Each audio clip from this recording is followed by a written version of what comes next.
The stars had always seemed beautiful to Captain Maria Santos. She had spent 20 years looking at them from the bridge of various ships, but tonight, as she stood on the observation deck of the refugee transport, those same stars looked cold and empty. Behind her, 300 survivors huddled in blankets. They were the lucky ones. They had escaped New Valencia before the Vethkai sealed the planet. 300 out of 10 million, the screen on the wall flickered to life. Maria wanted to turn it off. She knew what was coming. The Vethkai had announced they would broadcast their lesson to every corner of the galaxy. But she could not look away. Her sister was down there. Her nieces. Her mother. The broadcast began with Commander Vrethsan standing before a crowd of human prisoners.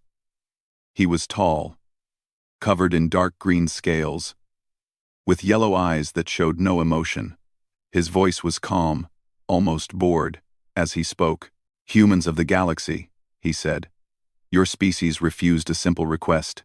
You refused to give us what we wanted.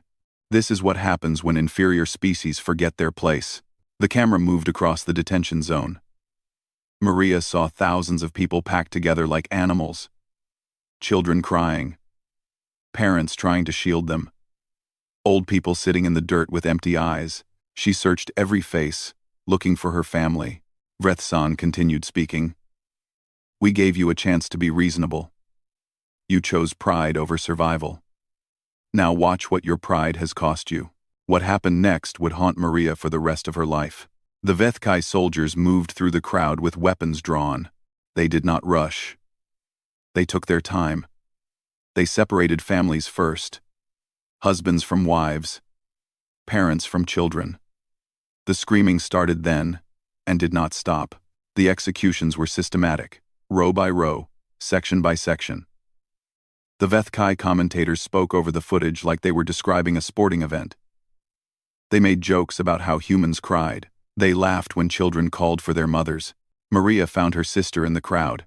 Elena was holding her 2 daughters close, trying to cover their eyes. A Vethkai soldier pulled the children away. Elena fought. She scratched and bit and kicked. The soldier broke her arm and threw her to the ground. The children died first. Elena watched. Then it was her turn. Maria did not scream. She did not cry. Something inside her simply turned off, like a light switch being flipped. She stood perfectly still and watched until the broadcast ended 3 days later. 10 million humans died in those 3 days. The Vethkai killed every single person on New Valencia. They recorded everything. They wanted the galaxy to see. They wanted humanity to understand that the Vethkai were superior and humans were nothing. Admiral Elena Vasquez commanded the nearest human fleet. She had 17 ships against 400 Vethkai warships. She could not break through. She could only watch and record. Her communication officer begged her to turn off the feed. She refused. "Record every face," she ordered. "Every Vethkai who smiles. Every officer who gives an order. I want names. I want ranks. I want everything." Her crew obeyed in silence. Many of them had family on New Valencia too. When the broadcast ended, Vasquez addressed her fleet. Her voice was steady, but her hands shook. "Remember this day," she said. "Remember every face. Remember every name. Remember how they laughed. Every name." On Earth, people gathered in streets and homes and public squares to watch. No government told them to. They simply came together, drawn by some ancient instinct. They watched in silence. Cities that never slept went quiet. The whole planet held its breath. When it was over, something changed. Politicians who had argued for years suddenly agreed. Old enemies shook hands. Differences that had seemed important yesterday meant nothing today. Earth spoke with one voice for the first time in 300 years. The Galactic Concord sent ambassadors 3 days later. They came with serious faces and careful words. They expressed their sorrow. They condemned the Vethkai actions. They promised to investigate, but they also warned humanity not to respond. The Vethkai were one of the founding species. They had been in space for 50,000 years. Their fleet was the largest in the galaxy. War against them would mean war against the entire Concord. President Yusuf Okonkwo listened to every word. He was an old man, tired from years of politics. But as he listened, his eyes grew hard. "You want us to do nothing," he said when they finished.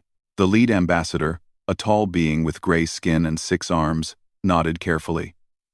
"We want you to be reasonable. The Vethkai have agreed to pay compensation. They will return the bodies. They will return the bodies." Okonkwo's voice was flat. 10 million bodies. 10 million human beings murdered for entertainment. And you want us to accept compensation. President Okonkwo, please understand. The Vethkai are powerful. Your species is young. You cannot win this war. Okonkwo stood slowly. He was not a tall man, but in that moment he seemed to fill the room. "Get out," he said quietly. "President, get out of my office. Get off my planet. Tell your Concord that Earth has heard their message. Now hear ours." He leaned forward, and the ambassadors stepped back without meaning to. "We remember every name. We will remember every face. And when we are ready, we will come. Not in anger, not in haste. We will come with purpose. And we will not stop until justice is done." The ambassadors left Earth that night. They reported to the Concord that humanity was emotional but weak. They would grieve and eventually accept reality. Humans were soft creatures, ruled by feelings. They would calm down. On New Valencia, the Vethkai raised a monument to their victory. Commander Vrethsan received a promotion and a medal. He gave interviews about the successful pacification of the human colony. Meanwhile, on Earth, something was happening. Factories that made consumer goods quietly switched to military production. Scientists who had studied theoretical physics began working on practical applications. Soldiers trained in secret facilities built underground. Admiral Vasquez was promoted to Supreme Commander. She accepted the position with 3 words: "I am ready." She carried a small data chip with her everywhere. It contained 10 million names. She had memorized every single one. The galaxy thought humanity was broken. The galaxy was wrong. Humanity was not mourning. Humanity was preparing. And when they were ready, the stars would burn. 7 years passed after the massacre of New Valencia. To the rest of the galaxy, it seemed like humanity had accepted defeat. Human ships disappeared from trade routes. Human colonies went quiet. Human diplomats stopped attending Concord meetings. The Vethkai celebrated their victory. Commander Vrethsan became a hero among his people. He wrote a book about the taming of humanity and toured Vethkai space giving speeches. He told his people that humans were weak, emotional creatures who broke easily under pressure. "They hide in their little corner of space now," he said in one famous interview. "They know their place. They learned their lesson. This is what happens when inferior species challenge their betters." The other species in the Concord moved on. There were trade deals to make, borders to negotiate, resources to harvest. The death of 10 million humans was unfortunate, they agreed, but the galaxy was a harsh place. Species rose and fell. It was the natural order of things. But while the galaxy forgot, Earth remembered. In the first year after the massacre, Earth's government made an announcement. All human colonies would be consolidated. Non-essential civilians would return to Earth, or the 3 oldest colony worlds. The outer settlements would be evacuated. To the galaxy, this looked like retreat. Humans were pulling back, making themselves smaller, accepting their weakness. Vethkai analysts wrote reports about the psychological damage the massacre had caused. Humans were broken, they concluded. They would never recover. They were wrong. Behind the walls of silence, humanity was changing. Every factory on Earth converted to military production. Every university focused on weapons research. Every able-bodied adult either joined the military or supported those who did. There was no conscription. There did not need to be. The volunteers lined up around blocks. Old soldiers who had retired decades ago showed up at recruitment centers. Scientists abandoned profitable careers to work in government labs. Engineers worked 20-hour days without complaint. A young engineer named Thomas Wright was one of them. His brother had died on New Valencia. Thomas had watched him die on the broadcast, shot while trying to protect a group of children. Thomas did not cry. He did not rage. He simply walked into the nearest military research facility and offered his services. "I design propulsion systems," he told them. "I can make your ships faster." Within 3 years, Thomas and his team had created something impossible. A new drive system that let ships move through a dimension the Concorde did not even know existed. Human ships could now travel 10 times faster than anything in the galaxy. They could appear and disappear like ghosts. Similar breakthroughs happened everywhere. Weapons that could cut through Vethkai armor like paper. Shields that could absorb punishment, that would destroy Concorde ships. Communication systems that could not be intercepted or jammed. Admiral Vasquez oversaw everything. She slept 4 hours a night. She reviewed every report, approved every design, inspected every ship. Her officers worried about her health. She ignored them. "I will rest when we are ready," she told them. Not before. She still carried the data chip with 10 million names. Sometimes, late at night, she would sit alone in her quarters and read the names aloud. It took hours. She did it anyway. In the 4th year, the Retribution fleet began construction. 1,200 ships, each one built with a single purpose. They were not exploration vessels or cargo haulers. They were weapons of war, pure and simple. Each ship was named after a district of New Valencia. The workers who built them knew what they were creating. They worked in silence, but their hands were steady. Sometimes they would write messages on the interior walls before the panels were sealed. "For Maria, for my son. Remember New Valencia." By the 6th year, the fleet was nearly complete. Admiral Vasquez began training exercises in deep space. Far from any Concorde sensors, the crews drilled constantly. They practiced attack patterns, evacuation procedures, boarding actions. They trained until every movement was automatic. During one exercise, a young lieutenant asked Vasquez a question. "Admiral, what happens after we win? What do we do with the Vethkai who surrender?" Vasquez looked at him for a long moment. The lieutenant was barely 20 years old. He had been 13 when New Valencia fell. He had watched his grandmother die on the broadcast. "There will be trials," she said finally. "Justice, not revenge. We are not like them. And if they don't surrender, then we make them." The lieutenant nodded.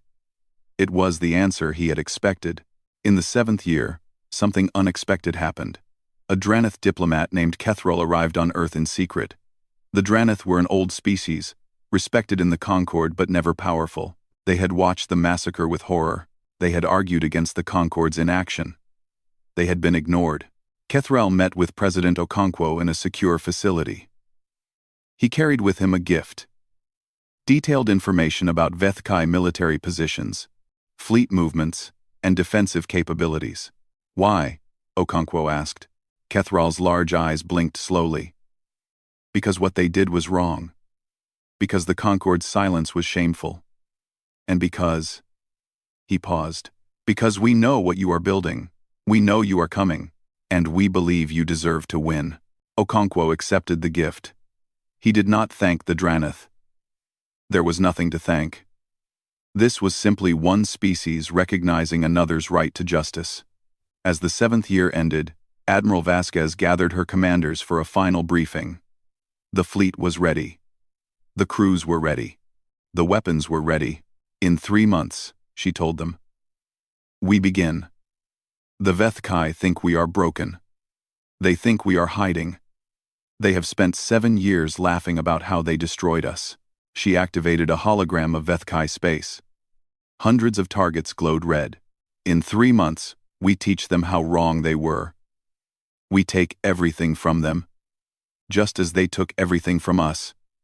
Not in anger, not in haste, in cold, patient, perfect justice." She looked at each commander in turn. These were men and women who had lost family, friends, and homes.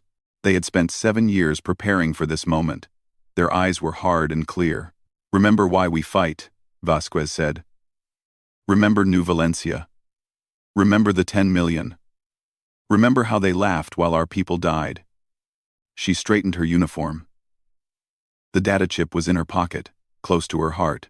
In 3 months, we show the galaxy what humanity becomes when you give us something worth fighting for. And God help anyone who stands in our way. The commanders saluted. In 3 months, the silence would end, and the galaxy would learn to fear the species they had dismissed as weak. The fortress station of Kethram floated in the darkness of space. It was the largest military base in Vethkai territory, home to 50,000 soldiers and 300 warships. For 2,000 years, it had guarded the border of Vethkai space. No enemy had ever breached its defenses.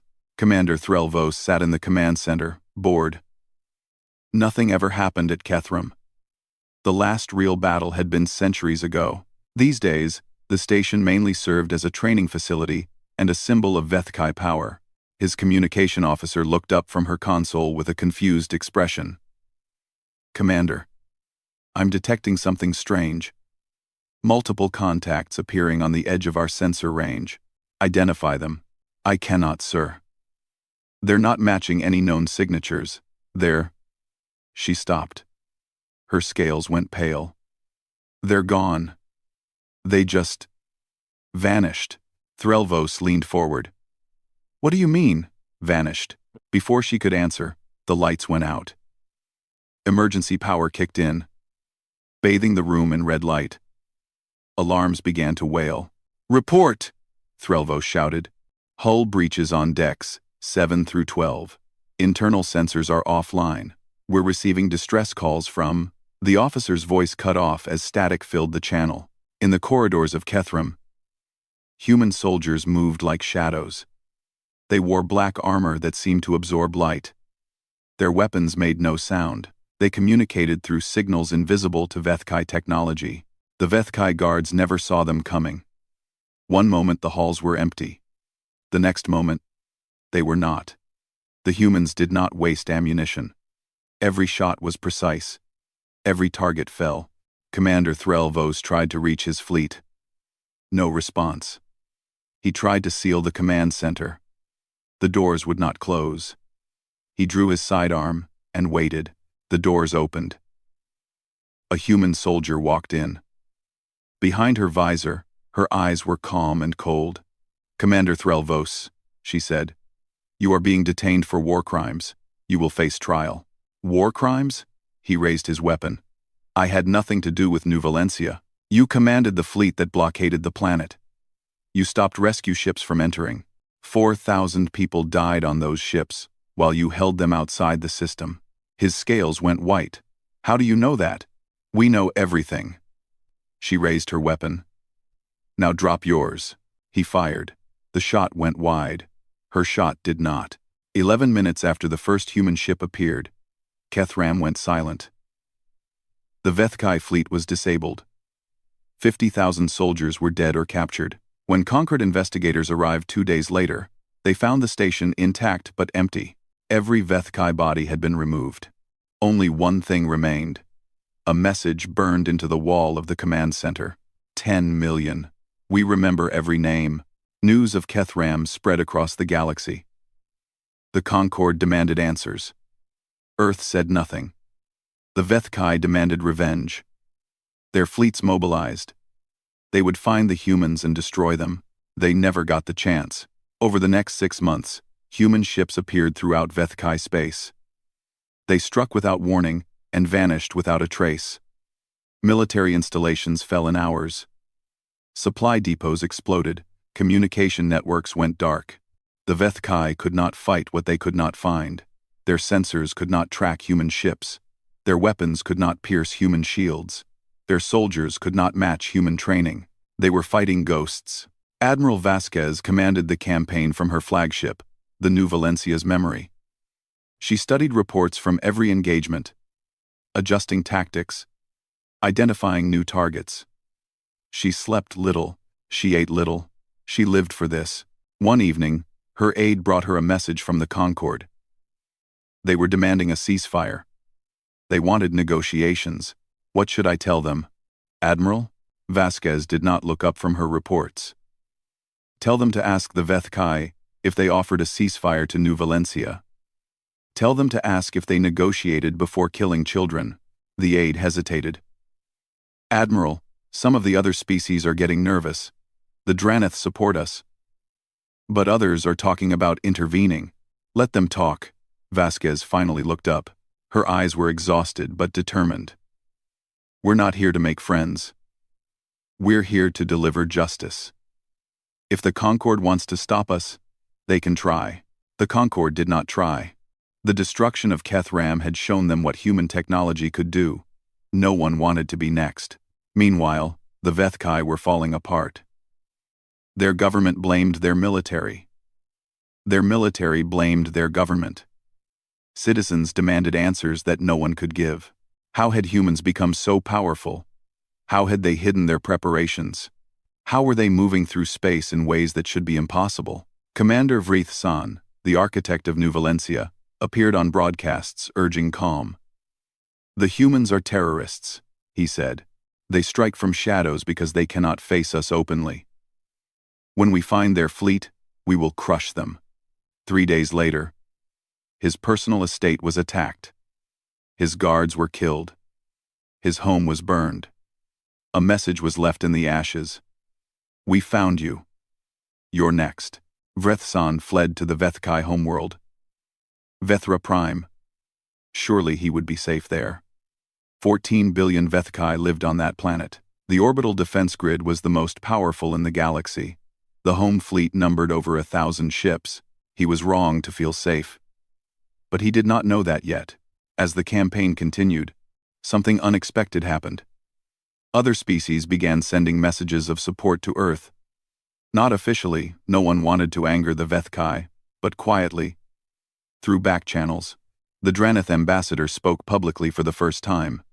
We warned the Vethkai about humans, he said. They did not listen. Humans are not like other species. They do not forget. They do not forgive. And when they come for justice, nothing in the galaxy can stop them. The Concord condemned his words. The Draneth did not care. On Earth, people watched the reports with grim satisfaction. There was no celebration, no cheering, only a cold sense of purpose being fulfilled. The names on the memorial were being honored. The dead were being avenged. In her quarters, Admiral Vasquez pulled out the data chip. She had read these names 1,000 times. Soon, she would read them for the last time. We're coming, she whispered to the darkness. The fleet was gathering for the final strike. 1,200 ships, millions of soldiers, 7 years of preparation. Vethra Prime was waiting, and humanity was done being patient. The sky above Vethra Prime had been clear for 1,000 years. The Vethkai homeworld was the heart of their civilization, protected by the most powerful defenses in the galaxy. No enemy had ever threatened it. No enemy had ever dared. On the morning of the attack, citizens went about their normal lives. Workers traveled to their jobs. Children attended their schools. Commander Vrethsan sat in his secure compound, surrounded by guards, confident that he was untouchable. Then the sky changed. 1,200 human ships emerged from nothing. One moment, the orbital space was empty. The next moment, it was filled with the Retribution fleet. Each ship was named after a district of New Valencia. Each ship carried soldiers who had spent 7 years preparing for this day. Admiral Vasquez stood on the bridge of her flagship, watching the blue-green world below. 14 billion lives. The largest Vethkai population in the galaxy. For a moment, she felt the weight of what she was about to do. Then she remembered the broadcast. She remembered the children screaming. She remembered how the Vethkai had laughed. Open a channel, she ordered. All frequencies. Her voice went out across the planet, heard by every Vethkai with a receiver. This is Admiral Elena Vasquez of the Human Retribution Fleet. 8 years ago, you slaughtered 10 million of our people. You broadcast their deaths for entertainment. You laughed while our children died. She paused. Below, she knew billions were listening in terror. We offer you one chance. Surrender Commander Vrethsan. and every officer involved in the New Valencia massacre. Deliver them to us for trial. Accept responsibility for what you did. Do this, and we will leave your civilians in peace. The Vethkai High Council responded within minutes. Their message was defiant. They had 14 billion citizens. They had 1,000 warships. They would never surrender to inferior species. They would crush the human fleet and mount Vasquez's head on the walls of their capital. Vasquez listened to the response. Then she gave her orders. Begin. The battle lasted 6 hours. The Vethkai fleet was larger, but human technology was superior. Human ships moved in patterns the Vethkai could not predict. Human weapons tore through Vethkai armor. Human shields held against everything the defenders could throw at them. One by one, the Vethkai warships fell. Their orbital platforms exploded. Their defense grid collapsed.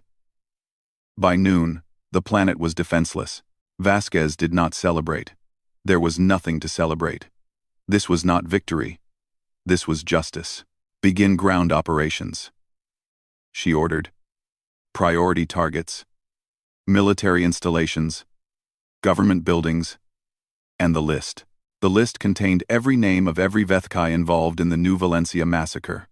Intelligence teams had spent 7 years building it. There were 12,000 names. Every officer who had given orders. Every soldier who had pulled a trigger. Every politician who had approved the attack. Human soldiers landed on the planet in waves. They did not attack civilians. They did not burn homes or destroy businesses. They had specific targets. And they pursued them with cold efficiency. Commander Vrethsan watched from his compound as the human ships blocked out the sun. His guards reported that human soldiers were approaching. There were too many. The defenses would not hold. Get me a shuttle, he ordered. I need to escape. Sir, the humans have established a blockade. Nothing is leaving the planet. For the first time in his life, Vrethsan felt real fear. He had killed millions of humans without a second thought. He had laughed at their suffering. Now they were coming for him, and there was nowhere to run. The compound fell in 20 minutes.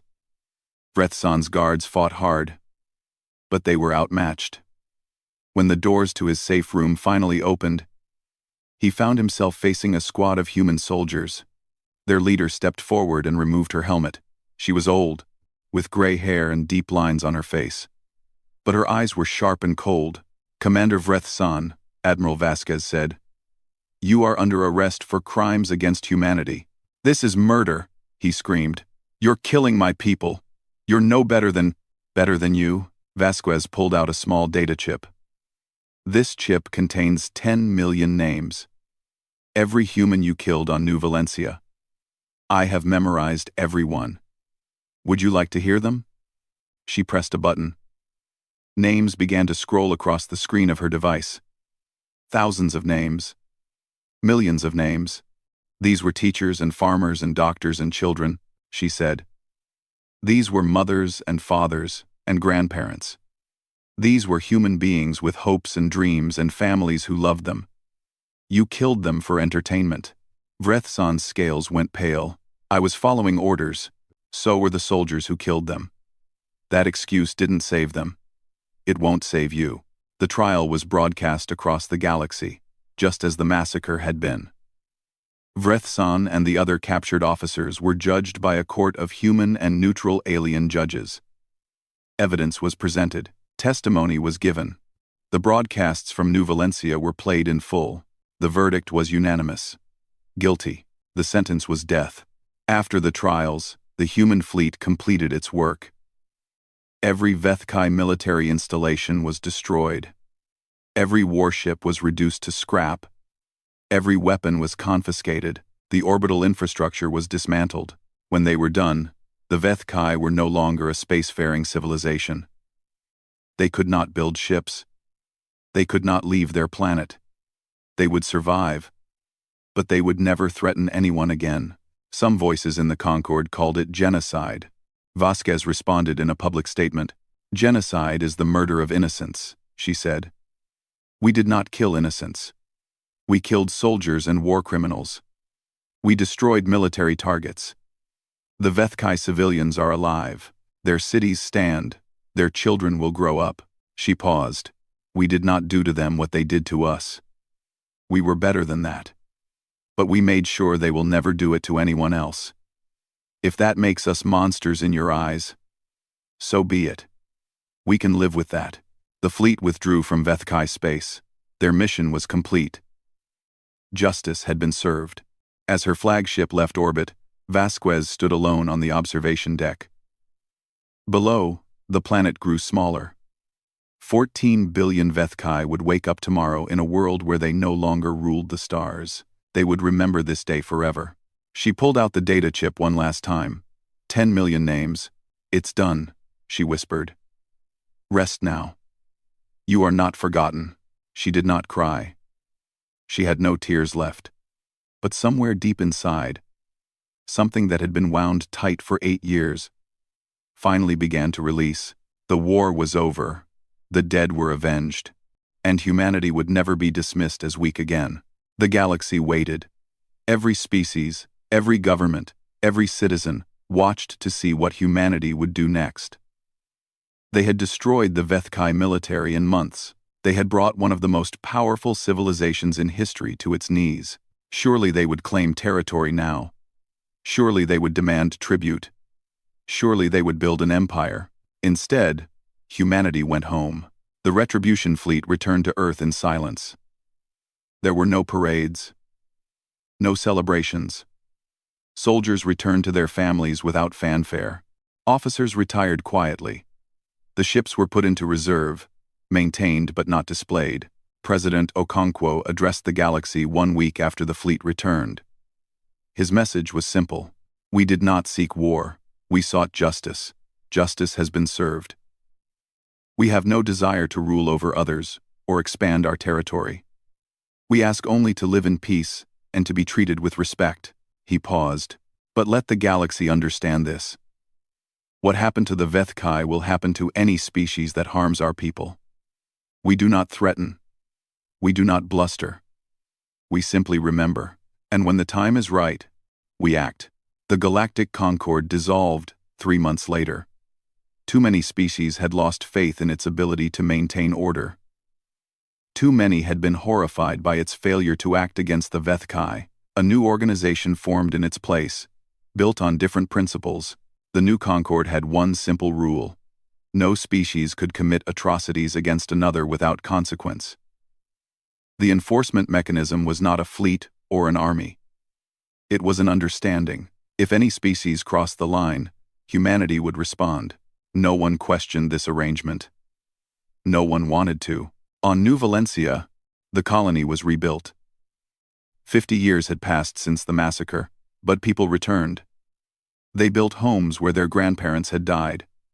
They planted gardens over mass graves. They raised children in the shadow of memory. In the center of the largest city, a memorial rose from the earth. It was a wall of black stone, stretching for miles, covered with 10 million names. Each name was etched deep into the rock, visible from orbit. Ships passing through the system could see it glowing in the sunlight. Admiral Elena Vasquez visited the memorial every year until she died. She was 93 when her heart finally gave out. She passed peacefully in her sleep, surrounded by family. Her last words were a name from the list, her sister, Elena, who had died in the massacre. She was buried on New Valencia, facing the memorial.